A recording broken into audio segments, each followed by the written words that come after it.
next topic. So ano po ba yung isusunod natin? So ito po, no? Bigyan po natin ito ng reaksyon itong ilang residente malapit sa Cannon Road. Nagkwento ng nasaksihan sa Cabral incident. So, panoorin po natin ang video ito. Natambay lang talaga. Bumili pa siya ng sigarilyo. Natambay lang talaga siya dyan. Natambay lang siya dyan sa Bandarian. Na iniintay siguro yung oras kung kailan babalikan yung si Ma'am Cabral. Ano? Di ko magets. Bumili pa siya ng sigarilyo. Natambay lang talaga siya dyan. Natambay lang siya dyan sa Bandarian. Na iniintay siguro yung oras kung kailan babalikan yung si Ma'am Cabral. Eto para sa akin mga pre, kung ako po yung, sabi ko nga, kung ako po yung driver, lalo na, ano yan, mataas yan dyan, di ba? Ilang meters kaya yan pababa. Tapos magtatatambay yung amo ko dyan, hindi ko po yan iiwan. Hindi ko po yan iiwan yung amo ko. Alam nyo bakit? Pag may na-disgrasya dyan, ikaw na driver ka, yung magigipit. Di ba? So ang tanong dito, si Cabral ba talaga ay namatay? O baka ibang tao yung yung bangkay na yun. Ano sa tingin nyo? Hindi ito. Burahin natin yung si Bayad by walang bilang yan. Ano sa tingin nyo mga pre? Kasi ako nagdududa po ako. Ito, papakita ko to ngayon sa inyo. Ayan. Ayan. Kasi mga pre, kung makikita nyo dito, eto yan po si Cabral. Naka-white po yung sapatos niya, tapos nung namatay na po siya, naging brown po yung sapatos. Diba? At saka kung ikaw, importante kang tao, magnanakaw ka, hindi ka po tatambay sa ganung klaseng lugar. Kasi alam mo, maraming galit sa'yo eh. Maraming galit sa'yo at posible, iisipin mo, posibleng itong mga galit sa akin dahil ako nga'y magnanakaw, baka mamaya, gawan ako ng masama, di ba? So, hindi mo gagawin na patambay-tambay ka lang doon sa delikadong lugar na yon. Hindi mo gagawin yun. Pero bakit nila ginawa yun? Na nandun daw si Cabral hanggang inabutan ng gabi. Di ba? Bigyan ko kayo idea. Ako ngayon si Ballpoint Man, isang magnanakaw. Isang pinakamalaking magnanakaw sa bansa.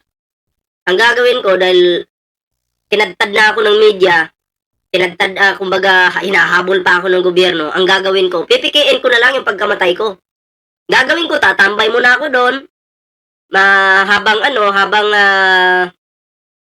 may mga tao pa na nakakakita sa akin para maging ebidensya ba? In case na, kunyari, patay na ako. Tatambay-tambay ako doon, kunyari, pahangin ako. Utusan ko yung driver kong kasabwat, uy, punta ka muna doon. Tapos mamaya-maya, pagbalik mo, kunyari, hinahanap mo na ako, patay na ako. Ang gagawin mo, tambay-tambay ka muna doon hanggang inabutan ka ng gabi. Yung driver mo, pinaalis mo muna. Gagawa kayo ng eksena, maya-maya, may sumundo pala sa'yo, pak, sakay ka sa isang sasakyan, pak, alis. Tapos may tinanim kayo na bangkay doon, ibang mukha na. Diba kasi hindi naman pinakita yung mukha eh. Pagdating ng driver, kunyari, flashlight, tapos report sa pulis, tapos hindi ko naman sinasabing kasabwat nga yung pulis kung may ganong pangyayari. Baka lang naman, baka may ganon, tapos gumagawa na lang sila ng eksena, drama, para paniwalain yung publiko na si Cabral ngayon, pero hindi nila pinakita yung mukha. Diba? Tapos, boom! Maya-maya, binalita na, Cabral, patay na. Nalaglag. Para, wala nang kaso. Para, hindi na siya habulin.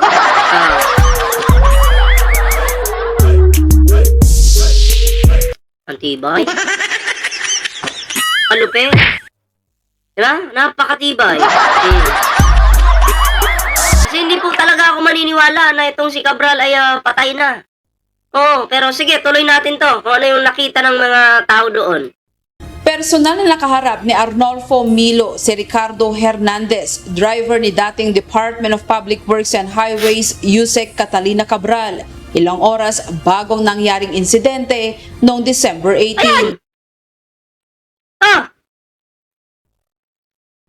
Ayan po, nakabalot. Walang muka. Oh, si Cabral ba yan? Baka mamaya ibang tao na yan.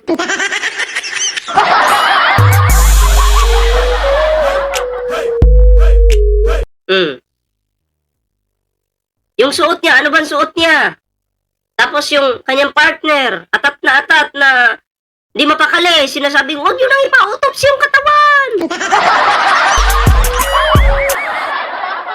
Nakakaduda to. Parang niluloko tayo. Niluloko po yung taong bayan. Grabe, no? Baka sa susunod may gumaya dyan. Oh. Si Mang Arnulfo ang may-ari ng gas station malapit sa bahagi ng Cannon Road sa Tuba, Benguet kung saan huling nakita si Cabral.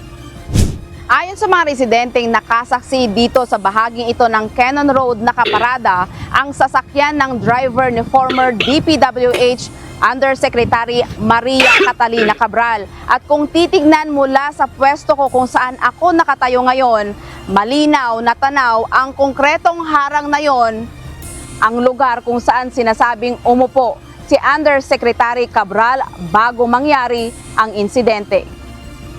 Actually, hindi naman siya naggasolina rito talaga. Nag-standby lang siya.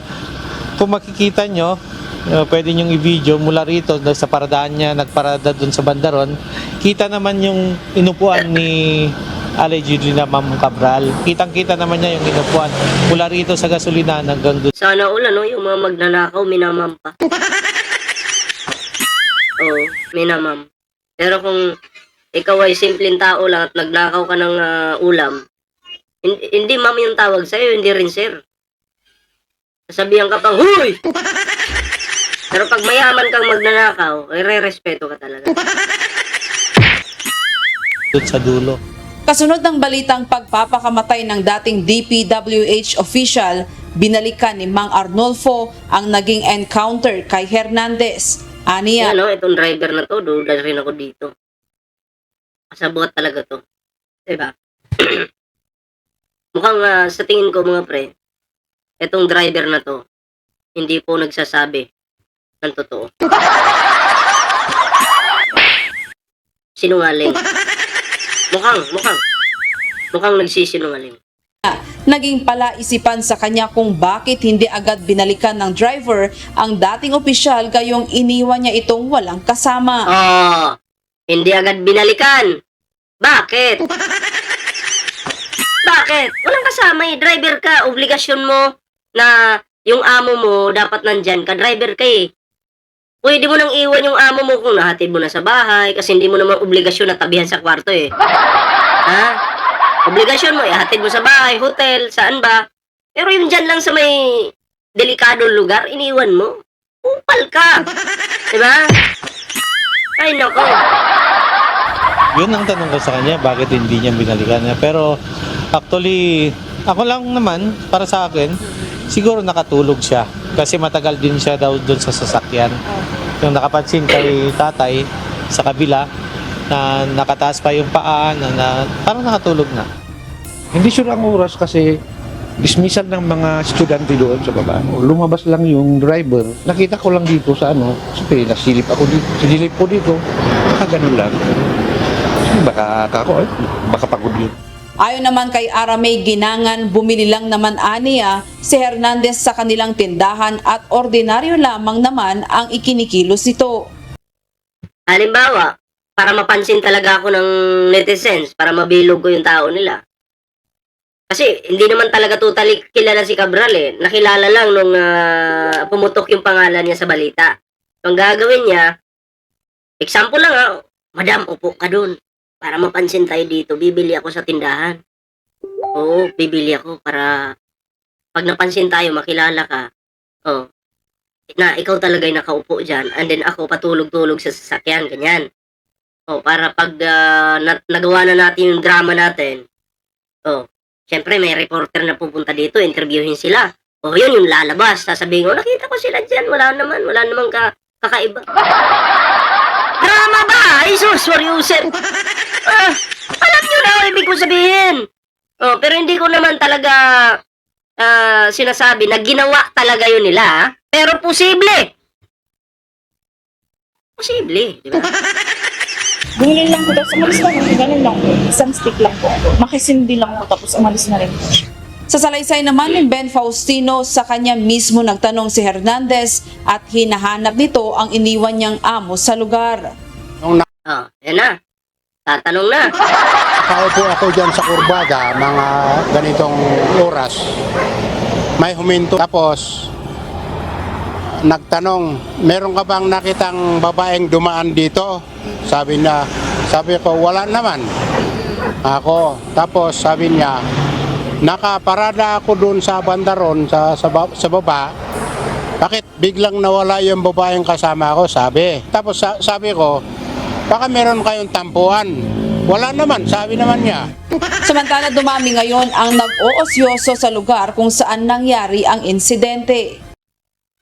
Kunyari, Ito. Ayan o, yan ang lugar o.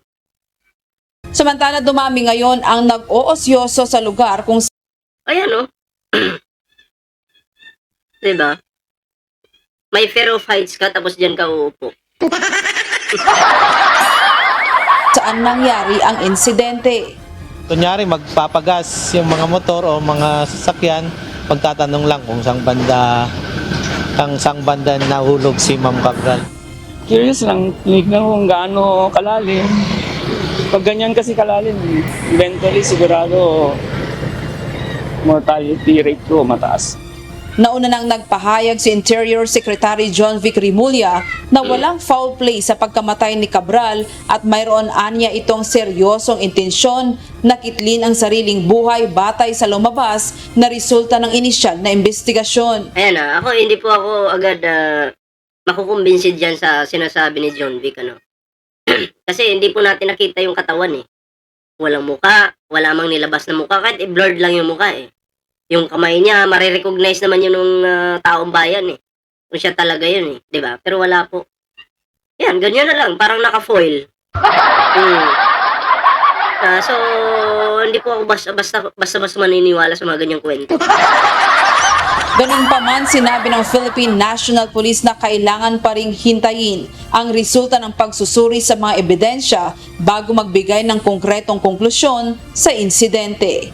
Grace Doctolero, UNTV News and Rescue. Diyos ang aming sandig. Yun, kasi duda na ako dito pa lang. Nung buhay pa siya, puti yung sapatos, nung na-disgrasya, naging brown. Gulat ako dun. Anyway, kayo mga pre, anong reaction nyo dito sa balitang ito? Ayan, comment down below para naman po mabasa natin yung inyong mga reaksyon, yung mga komento. Ayan so siguro hanggang dito na lang muna yung ating live. Maraming salamat po sa inyong suporta. Subscribe po natin ang Bengador. Siyempre, huwag kalimutang i-share yung ating live. So hanggang dito na lang muna yung ating video mga pre. Ako'y magpapaalam muna pansamantala. Maraming salamat po sa inyong suporta. Ingat po kayo lahat. Paalam po.